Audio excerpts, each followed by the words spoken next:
English language teaching under the covers.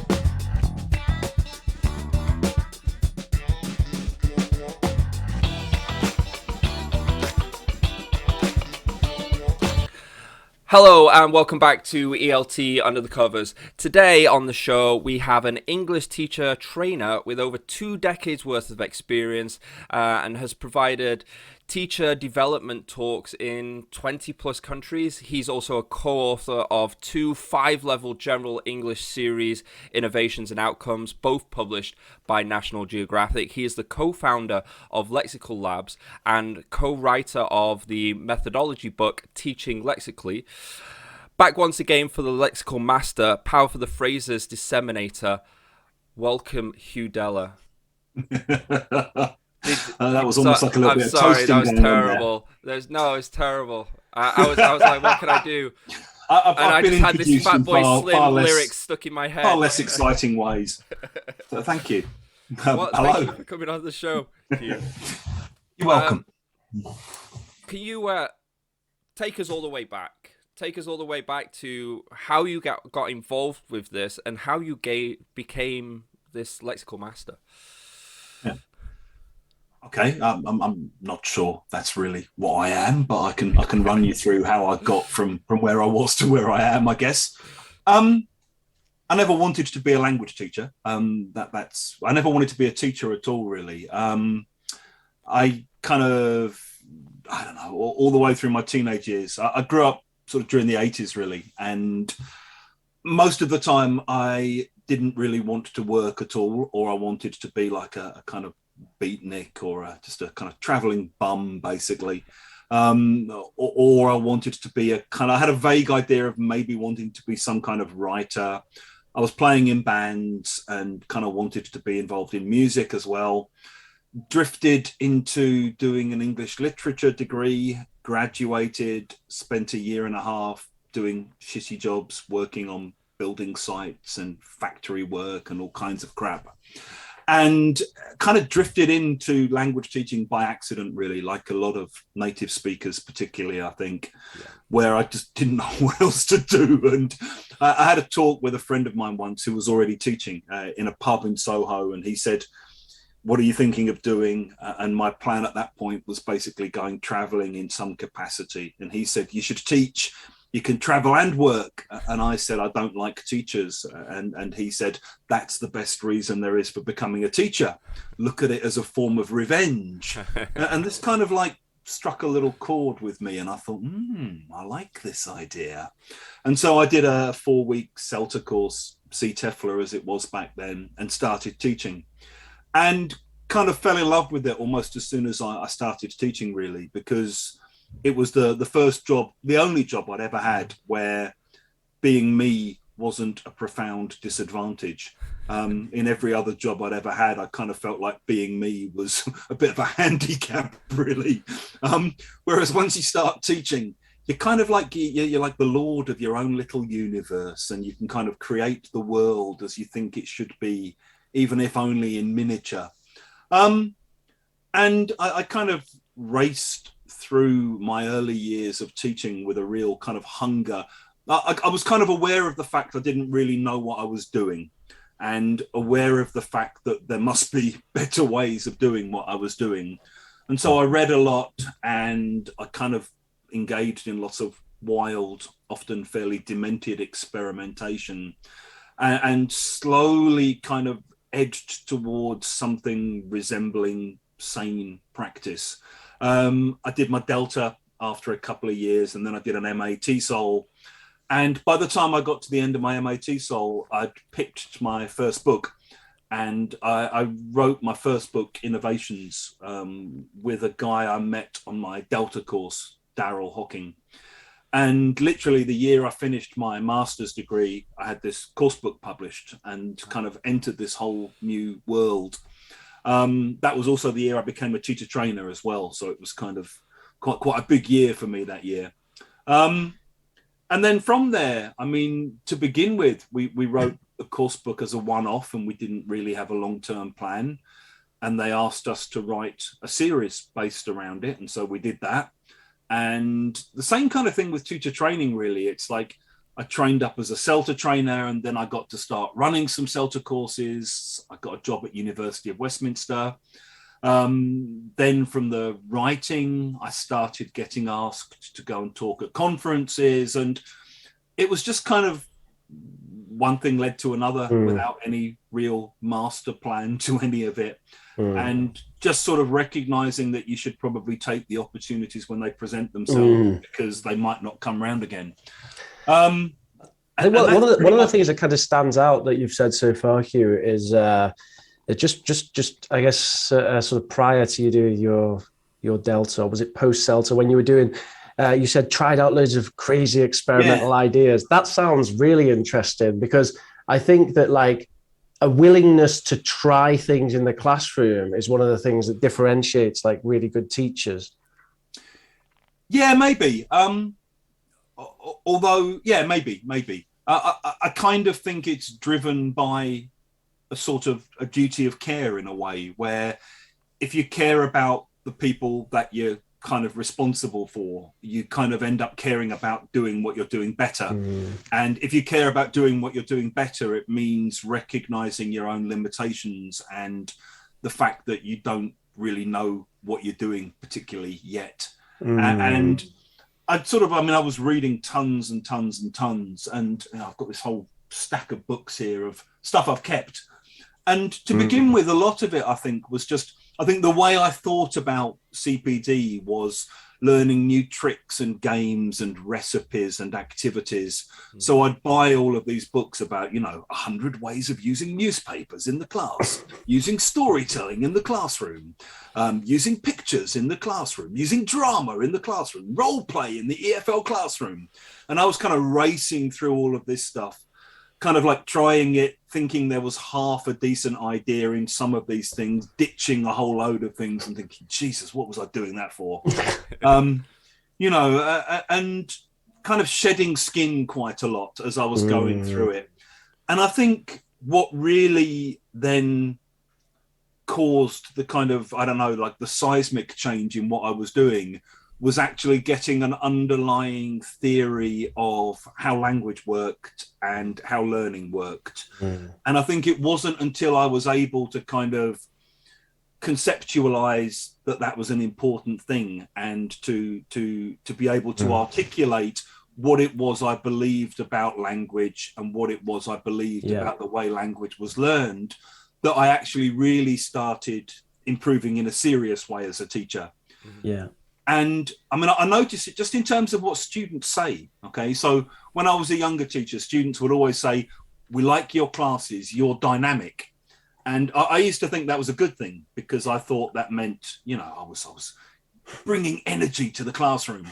Now I look back at it and I realize what they meant is, we're not learning very much with you, but you're entertaining and you jump around. And you make a bit of a twat of yourself and you don't seem to care much. And, hey, it's funny, you're giving us some free entertainment.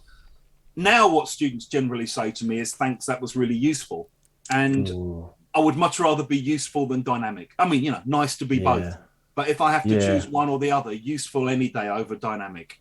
And I think that comes from just really, I think the first few years I was teaching, I wasn't really thinking about the language I was teaching at all. It was just like whatever's in the course book and then whatever other rubbish comes out of my head, and I didn't have any particular beliefs or principles underlying what I was doing, because I had a 1-month training course.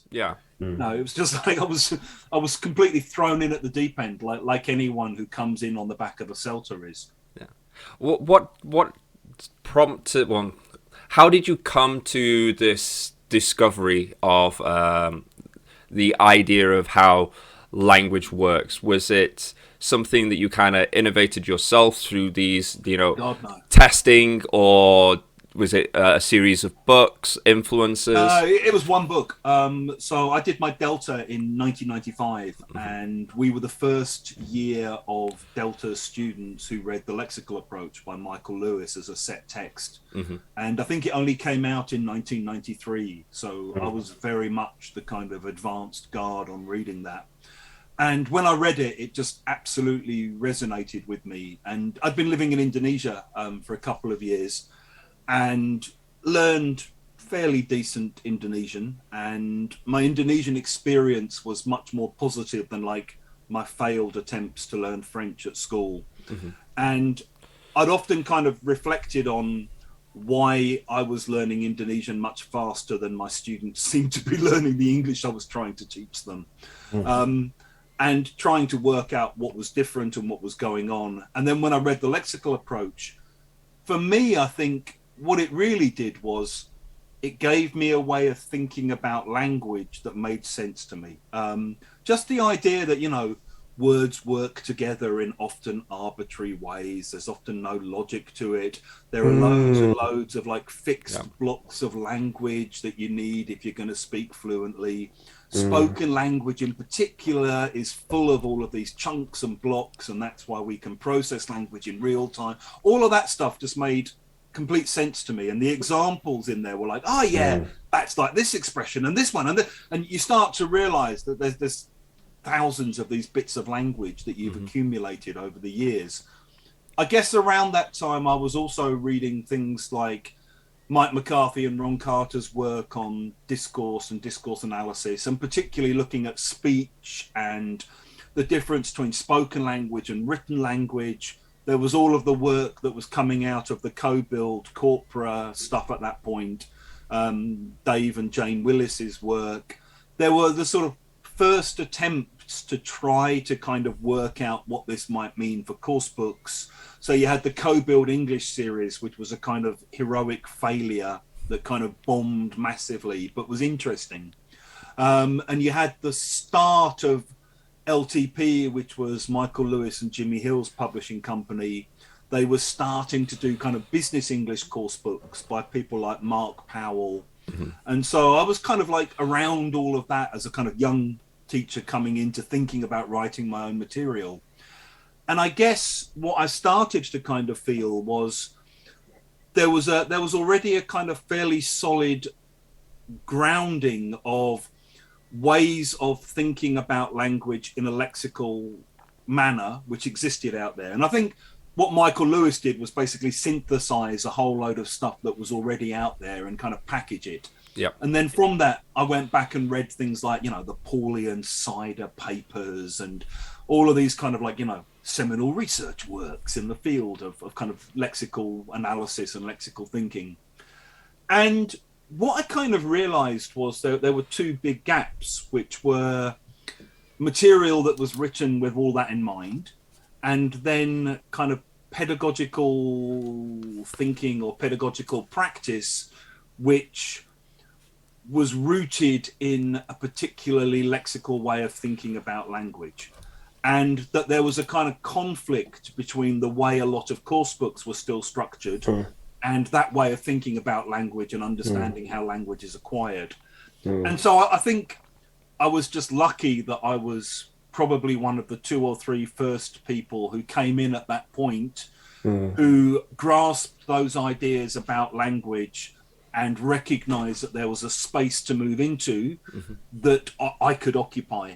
I don't think I did it on a conscious level. It just kind of happened because I was in the right place at the right time and knocked on the right doors and hustled a bit. But yeah, I think it was. I certainly would. I guess what I would claim credit for is thinking a bit more about how those ideas work in course books and in terms of actual classroom pedagogy. But even that kind of was developed through working with colleagues, working with initially Darryl Hocking, then my new co-author since then, Andrew Walkley. It was developed when we were working at University of Westminster, and there was a whole team of us who were very interested in all of these ideas, and we'd team teach a lot and we'd talk a lot about everything. And we had time because we were on university hours, so we were doing 20 hours a week and then going to the pub and sitting and talking about teaching all the time. And we were kind of, you know, young and full of fire at that point. And I think we were just lucky that we were in that space at that point, at that time. Pub reflection can be good, yeah. Oh yeah, I remember doing some of that on my diploma. Yeah, you know, you've got to reflect somewhere, haven't you? But yeah, no, I mean, the lexical approach is certainly something that fascinates me, and I'd say that my own teaching is definitely a lot more lexical than it is kind of grammar syllabus focused, and chunks of language and all the rest of it. It's certainly how I understand language to work, and you can see it. You can see when someone has learned in a purely kind of word by word grammatical way that they're just absolutely, they've just come to a halt at the intermediate level, because they're trying to like piece the language together with these really small bricks, I guess. Yeah, right? or they're often just speaking French in English or Spanish in English. That's right. Yeah, word to word translation. Yeah. But one of the things that I guess you're probably sick to death of hearing about it, but it's often mentioned that the lexical approach never really proliferated as much as people sort of thought it was going to. And even today, I mean, the majority of course books coming out, they've got that old grammar syllabus. It's almost in disbelief, that that's what happens. I mean, the reason for that must be something to do with marketing, or that they those kind of courses sell well, or something like that. Well, I don't know. What do you think? Yeah, what is that reason? I think the reason is that publishing is inherently conservative. And I think as there's a kind of diversity of material available through the internet, increasingly one of the things the publishers are doing is kind of, I don't know, embedding themselves in their core markets and focusing on what they see as their core traditional strengths. There's also a kind of weird feedback loop where it's like, why is so much TV variations of the same shit TV that you've seen before? Yeah. It's because they carry out focus groups based on, what aspects of Love Island did you like and what would you like to see different?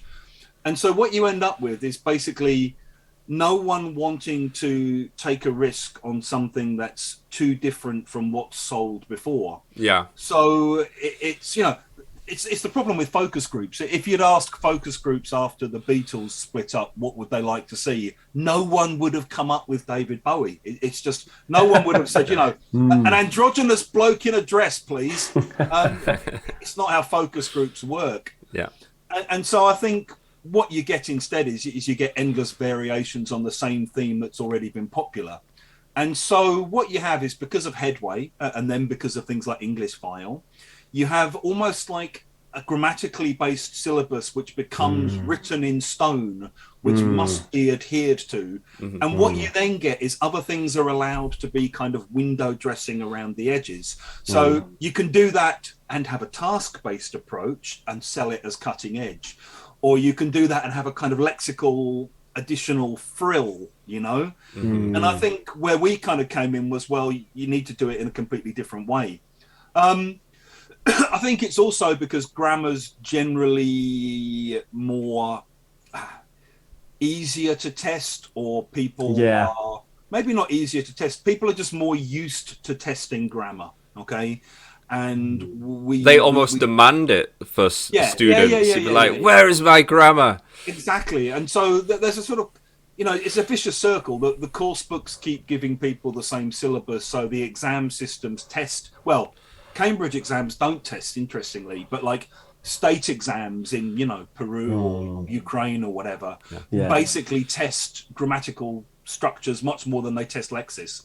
Cambridge exams, I think, are different in this respect and actually much better. And so what you then have is, well, they're an intermediate. Why haven't they seen a second conditional yet? Where's the unit with the second conditional? How much practice of the second conditional is there? That's not enough. We're going to go back to English File. And so it creates a kind of culture of expectation which becomes self-fulfilling. It's like, if you never offer people anything different, you never find out. It's like politics. It's kind of, focus group politics, focus group music, focus group TV.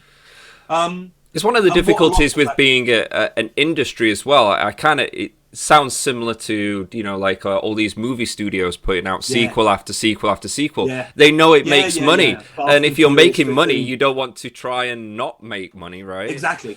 So, yeah. And where do they experiment then? How do we experiment? Well, I think a lot of that's happening on the internet. A lot of that's happening away from mainstream publishing. It's happening on kind of small, independent little levels of people setting up their own kind of Patreons and producing their own kind of material.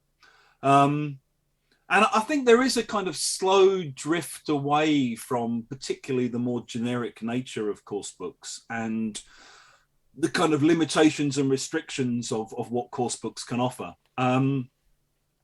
And yeah, you know, people express that in different ways. And I think you've had things like Scott Thornberry and Dogme and that idea of kind of rejecting the course book altogether.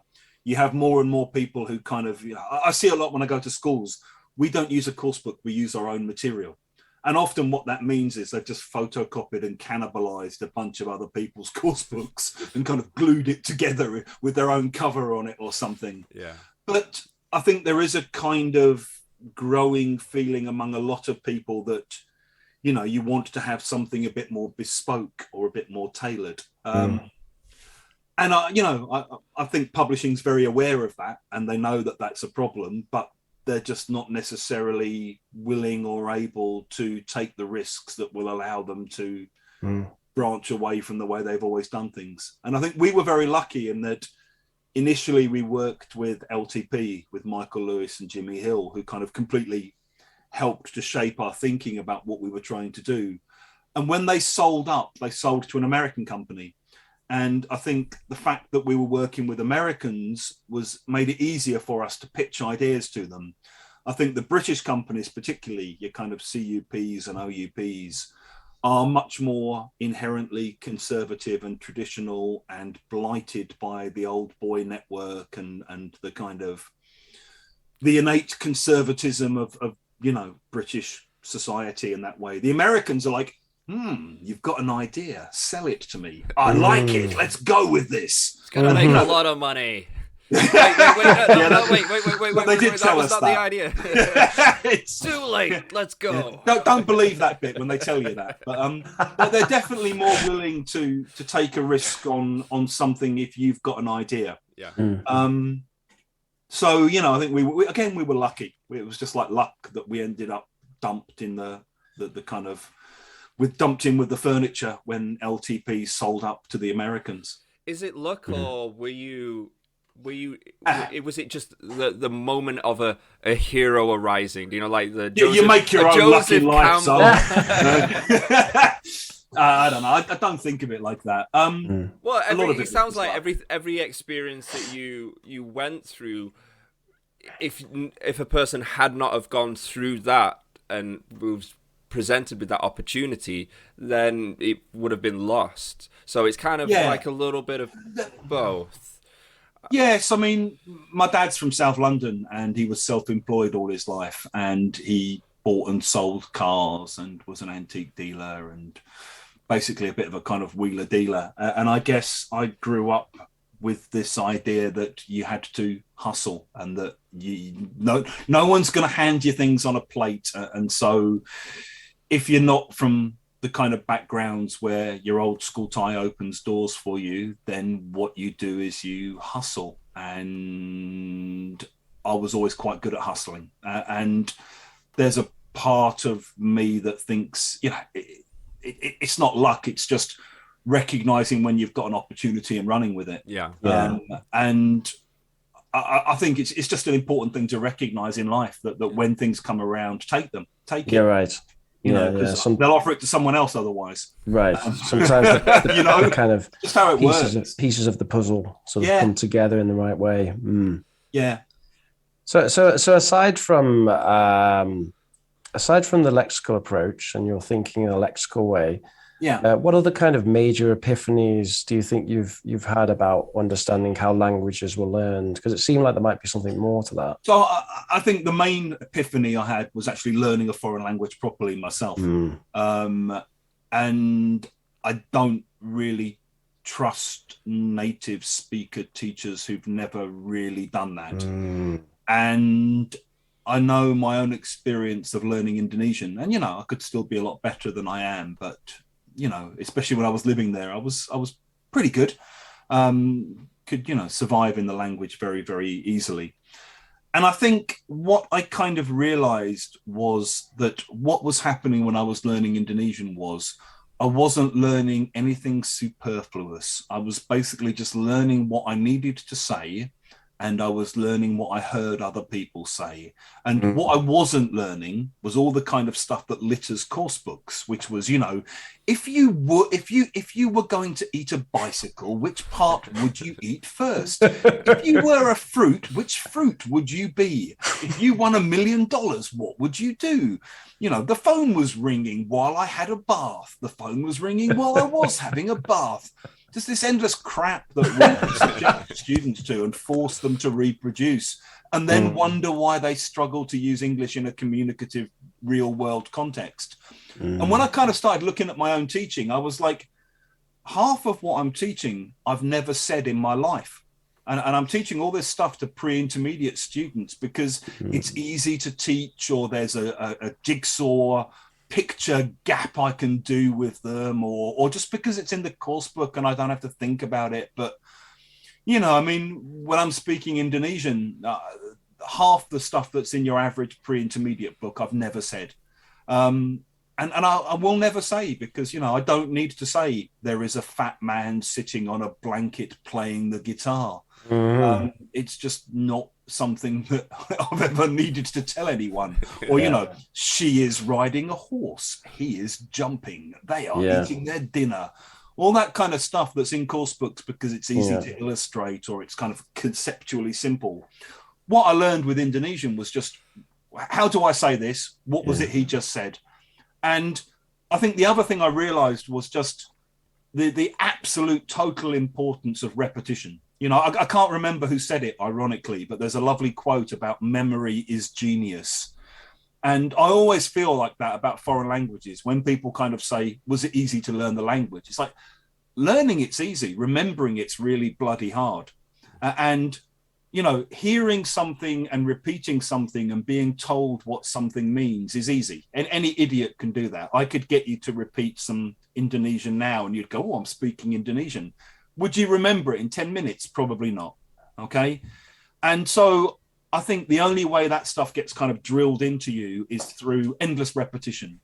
And what I had in Indonesia was taxi drivers, God bless them. Every day I'd get a cab to and from work and they'd ask me the same 10 questions.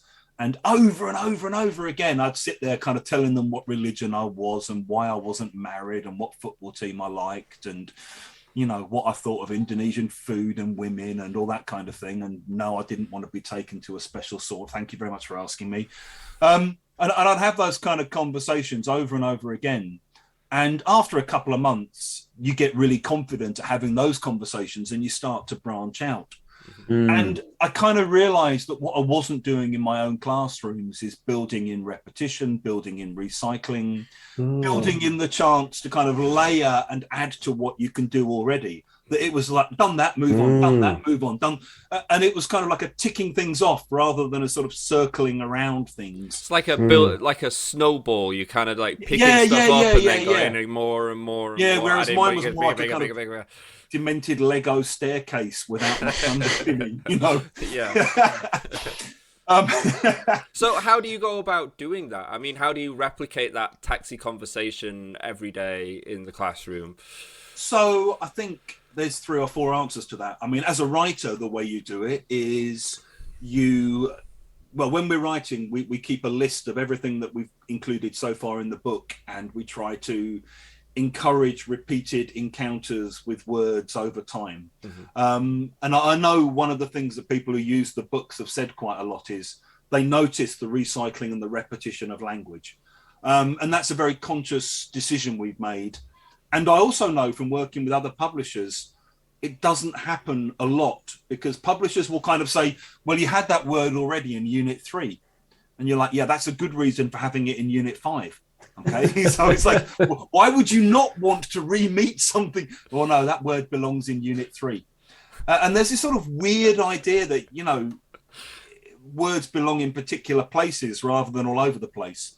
I think it's also just switching more to a focus on conversation, okay? Both in terms of the way you think about classroom material, but also in terms of what you're actually doing in the classroom, where in normal everyday conversation, there's a lot of repetition. okay? Because none of us are quite as creative or inventive as we might like to believe we are. And so, sorry, sorry to drop the truth bomb on you. Damn it! I thought I was special. It hurts. You'll get over it.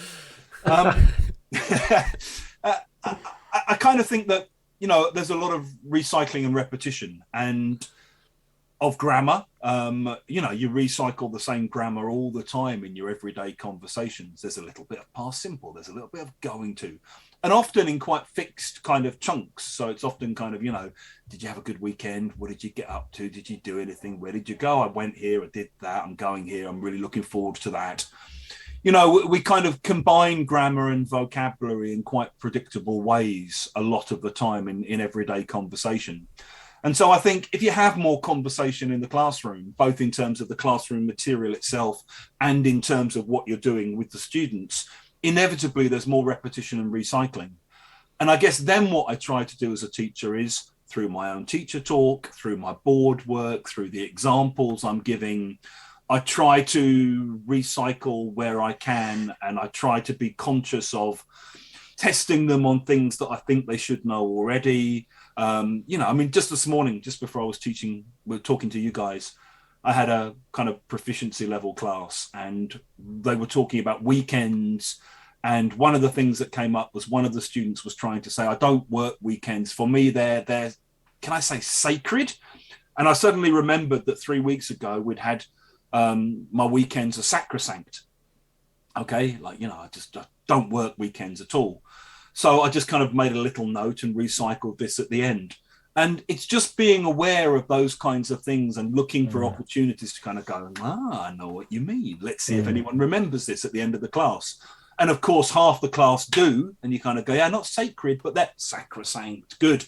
And for the students who remember, there's that real feeling of like, whoa, I've learned something. Yeah, you know, and it's sunk in and it's stuck.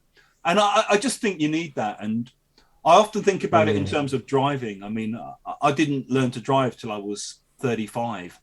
And I remember when I was first starting to drive, how much I hated it because I wasn't very good at it. And how overwhelming it felt like. So I've got to try not to kill people. I've got to deal with the nutters who drive around my part of North London stoned on the wrong side of the road. I've got to deal with the cyclists and the kids kicking footballs into the road. And I've got to deal with these gear things and these bloody pedals and the indicators and the drive. You know, it's kind of like there's everything happening at once and it's really overwhelming. Once you get used to it, you start changing gears automatically without thinking about what you're doing because it's just become automatized. But that can only happen through repeated encounters with car and road, you know? And I think the same way when I'm speaking Indonesian, I don't ever feel like I'm thinking in Indonesian, but I have times where I realize I'm not thinking in English. And the way that happens is because I'm just having conversations I've had a lot before. I mean, like, you know, Indonesians talk about food a lot. So when you're talking about food, I understand all those conversations and I have all those conversations and I can be in the conversation in the moment talking without having to think, how the hell do I say this in Indonesian? You know, I don't think of that as thinking in the language. I think of that as just, I go into the automatic mode because I've done that before. Yeah. You know, it's like riding a bike. I'm not thinking about it. I'm just doing it and being in it. And then I get stuck and think, I don't know how to say that.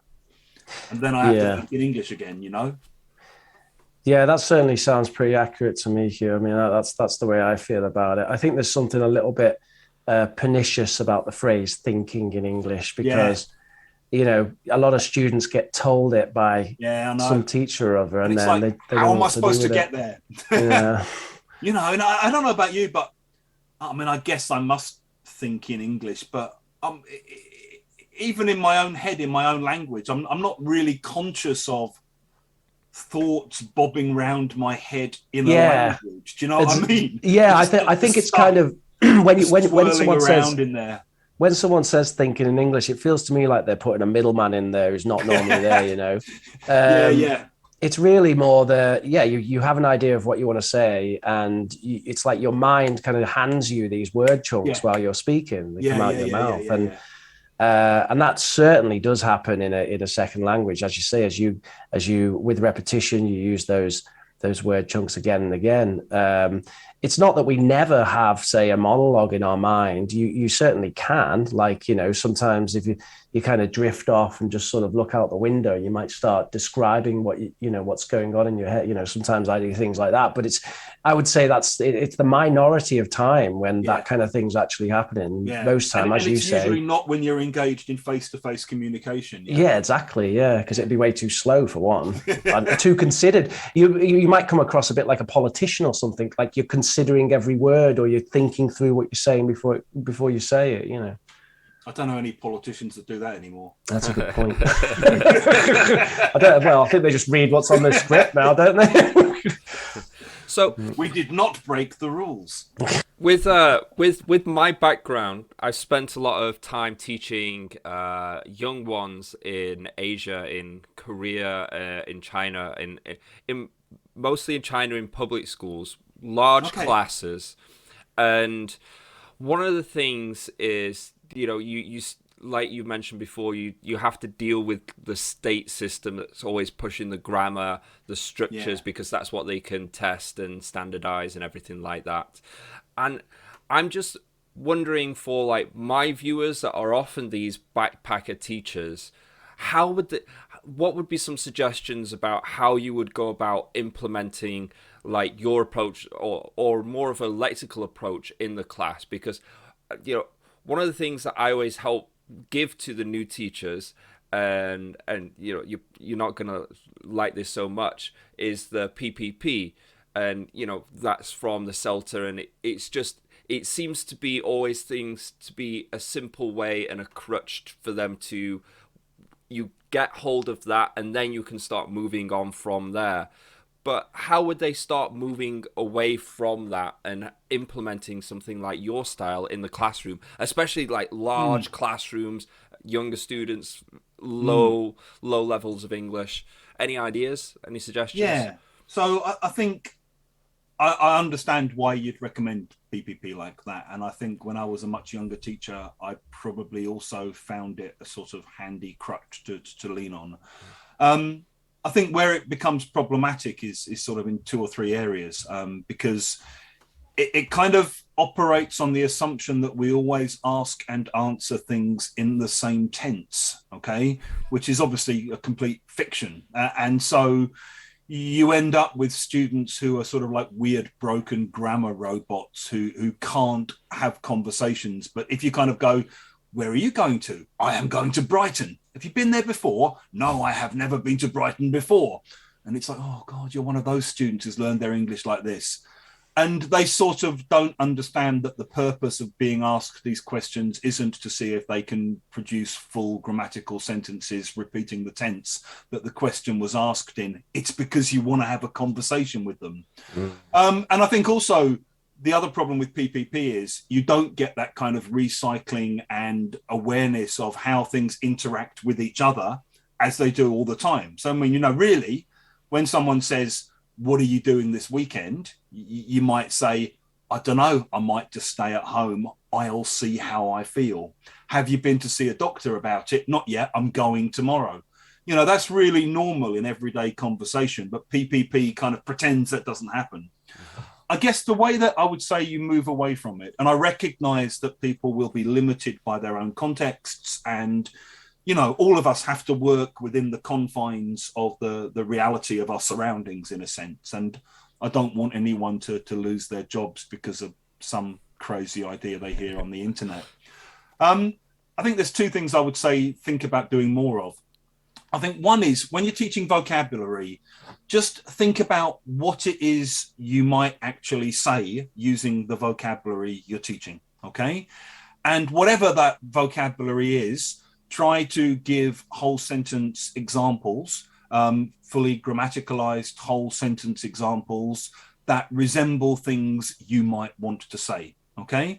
So even, and in a way, when you're teaching kids, you kind of do that quite a lot, actually. So if you're teaching a word like pet, you probably don't just teach pet. You probably teach, do you have any pets?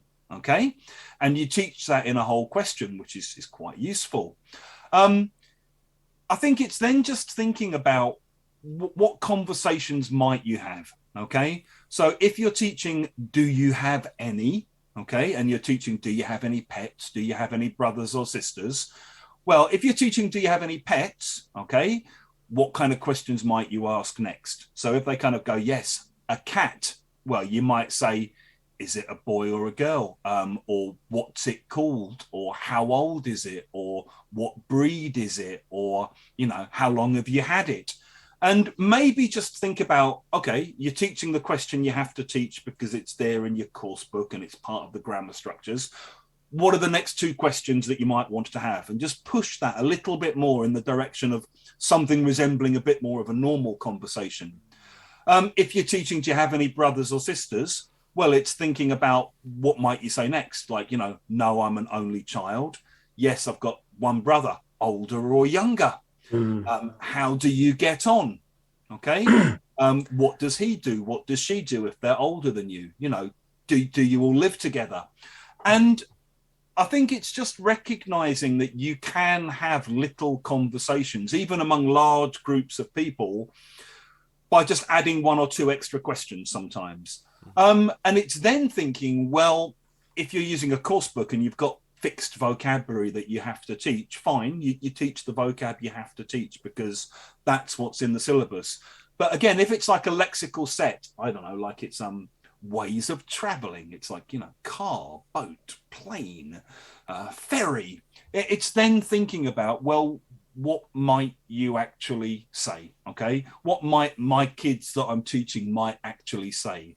And it might just be something like, where are you going for the holidays? Okay, how are you getting there? By plane, by train, we're going to drive there. You know, and just adding those little extra bits where you're seeing the grammar and the vocab in combination. And I think what that does for students is it makes English seem a bit more like their own first language, because it's like, oh, we're not just doing weird grammar drills in one tense. We're actually having a conversation that resembles the kind of conversations I have in my own first language. And I think that's really important for students, where they realize, like, wow, this is like a normal conversation. Yeah. So that would be my main advice, would be kind of, what are the next two or three questions you might want to ask? What are you going to do with the vocab that you're giving them, apart from just, this is a car, this is a dog, this is a balloon? You know, what is it they might want to say using these words? Yeah, so it's kind of you're taking back the communicative aspect of it and pushing it away from being a subject, something that you study. Is now something that you use. Yeah, but within that, you're still doing, you know, you're still covering your ass, basically. Yeah. You're still kind of, you're doing what you need to do in order to stay where you want to be. Right. Yeah, and that's perfect. That's perfectly reasonable, isn't it? Because, you know, most teachers, I think, have some restrictions on what they're doing. Yeah. And I know for myself, when I look back at my early teaching, it took me years before I got to the stage of actually just writing whole sentence examples on the board. You know, I'd usually just kind of write a pet, brackets, noun, you know, I don't know, boiling, brackets, adjective.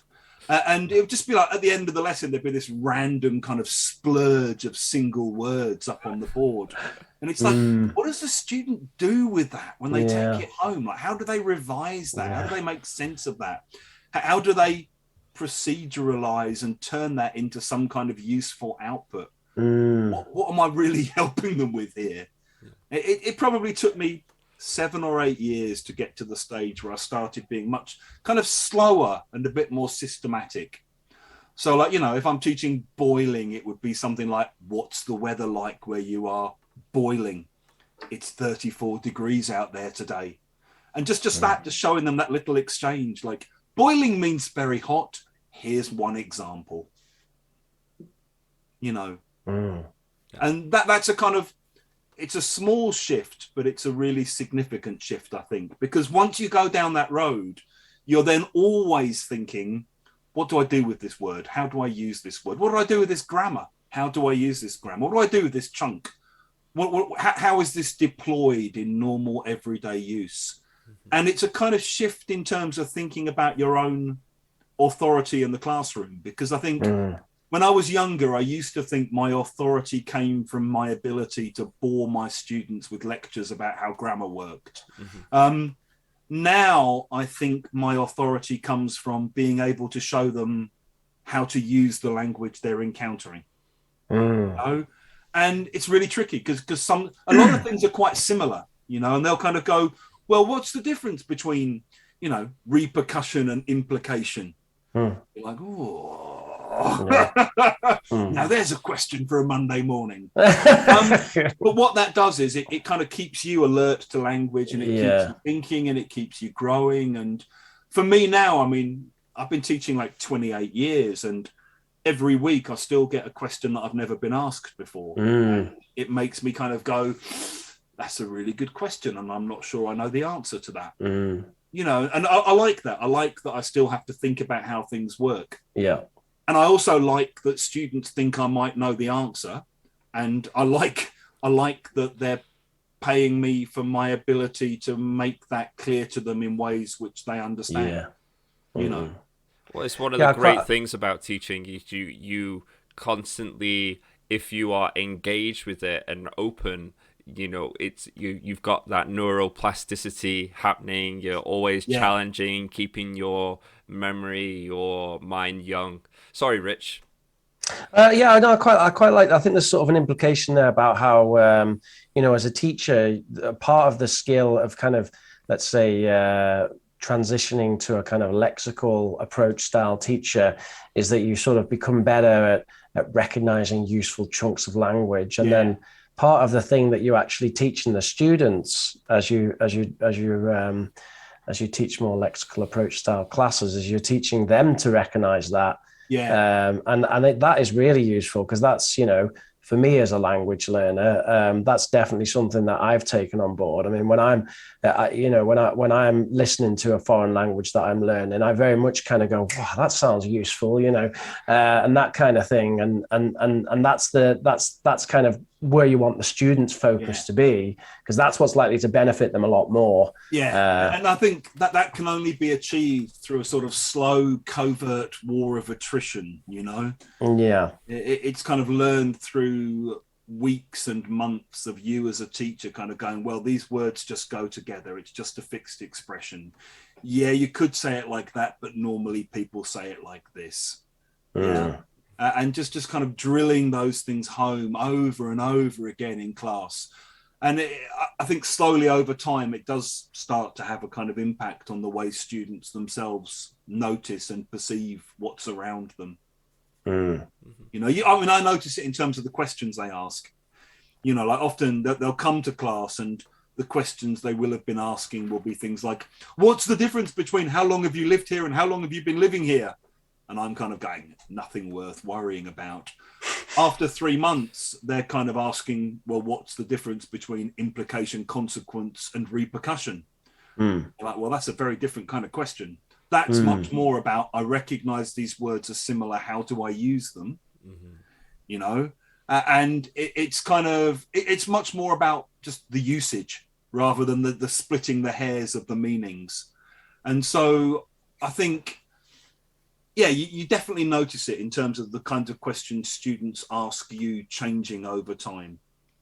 Because I think, you know, we send messages ourselves. The kinds of questions we ask students become the kinds of questions students ask us. And again, it took me a long time to realize there was a kind of relationship between what I'm getting them to focus on and what they focus on. And so I think if you change the kind of focus yourself in terms of what you're asking about, then that will have a long-term impact on the students over time. It's interesting that they give you these signals as well when you kind of, I guess, over time you've learned to almost listen to them and go, and they've switched over to lexical. Yeah, exactly. You see a tipping point occur. So what I would like to ask is, I'd like to break this open and broader and say, Hugh, how would you kind of take your approach, and it doesn't have to be lexical approach, but your ideas about teaching and take it more into, I don't really want to say mainstream, but more of the, I don't know, I guess, state education just in general, not just restricting to English, but all the other different subjects. Do you have any ideas that you want to kind of put out there in the world, or anything that's been ruminating? Yeah, so a couple of ideas. I think one is a lot of what I've long been interested in has sort of been codified and made more mainstream by things like the Common European Framework. Okay. And I think now rebranded as the Common Framework, because they're looking to expand beyond the borders of Europe. And I know, at the very moment that we're retreating from it, the irony. And I think what's interesting for me about the Common Framework is it's basically about competencies and can-do statements. Okay. And the way it frames the goal of teaching is not in terms of can do form practice activities using the present perfect simple and continuous, or can regurgitate irregular past simple verb forms. It basically presents the goal of education as, can talk about in the broadest possible ways the business of everyday life, thoughts, feelings, ideas and experiences, and culture and cultural differences. Okay. And then within that, it breaks that down into can have conversations about travel experiences, can sort out problems experienced in hotels, can order in a restaurant, can describe opinions and feelings about movies that you've seen. And so I think one way to think about education in any kind of sense actually is, what are the desired outcomes that you wish to achieve, both across a course, across a year, or across a whole series of years of education within whatever subject you're studying. And then how does that break down to, when I'm working with teachers, my goal for each lesson is, what is it you want students to be better able to do at the end of this lesson? Okay. What kind of conversation are you going to help them be better able to have? And what language are you going to give them? And what activities are you going to do with that language that will help them to get there? Because I think in a way, unless you can define what your goals are, what the desired outcomes are, you can't define the route which you think is the best route to take in order to get students to that particular outcome.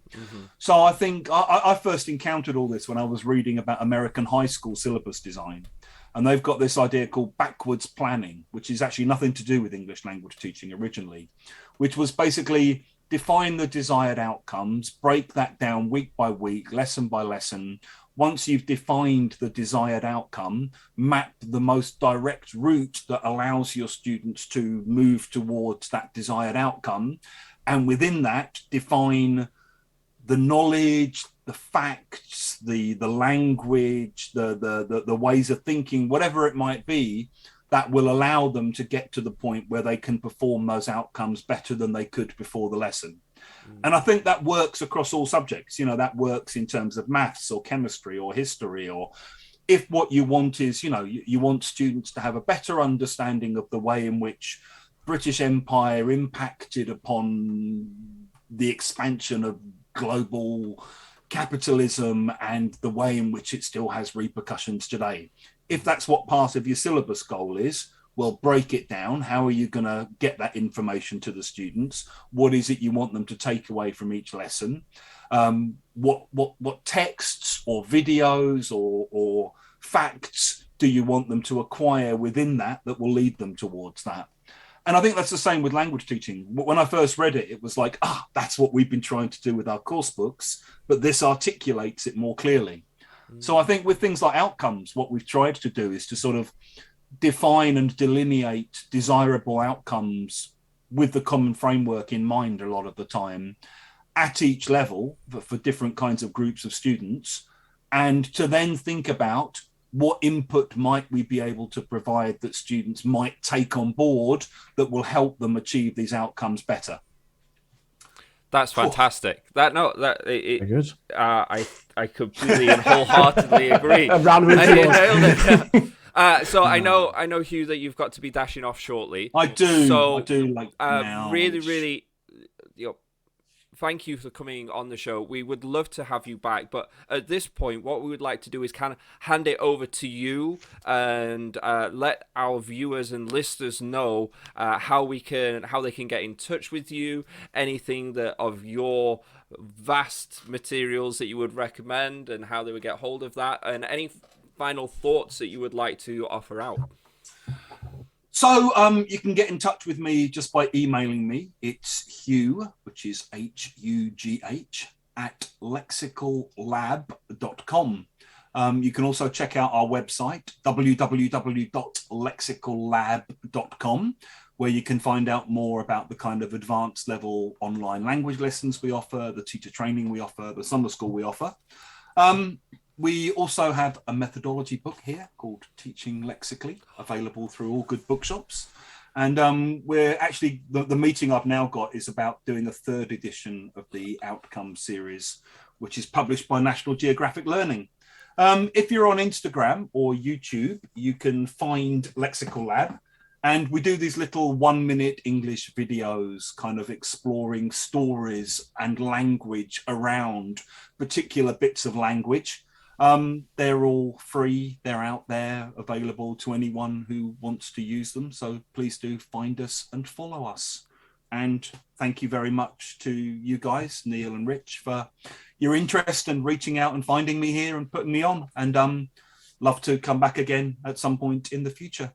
If you are looking for more of my materials, go to teamteacherchina.com, instantly download a couple of PowerPoints that you can use in your classroom.